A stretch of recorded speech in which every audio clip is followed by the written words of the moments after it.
Yordania kembali memperingatkan Israel agar tidak mengusir warga Palestina di tepi barat, apalagi dipindahkan ke negaranya. Jika peringatan itu diabaikan, Yordania menganggap tindakan Israel sebagai deklarasi perang.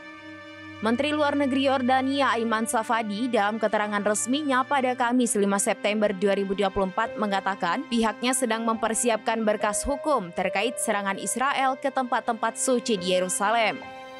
Ia menyoroti kekerasan di tepi barat akhir-akhir ini yang mendorong kawasan tersebut menjadi tidak stabil. Safadi lantas mendesak masyarakat internasional untuk bertindak sebelum semuanya terlambat. Mengutip tribunnews.com pada Jumat 6 September 2024, pernyataan diplomat Yordania ini mengisyaratkan rasa khawatir soal pengusiran warga Palestina dari tanah kelahirannya sendiri. Peristiwa itu pernah terjadi pada tahun 1948 ketika Israel pertama kali terbentuk. Diperkirakan ada 700.000 warga Palestina yang diusir atau melarikan diri dari wilayah yang dijajah dan kini diklaim sebagai tanah Israel.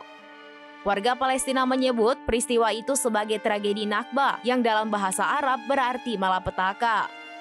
Kemudian pada tahun 1967, sekitar 300.000 warga Palestina kembali melarikan diri dengan mayoritas tujuannya ke Yordania. Hal itu terjadi ketika Israel menduduki tepi barat dan jalur Gaza Palestina dengan secara paksa.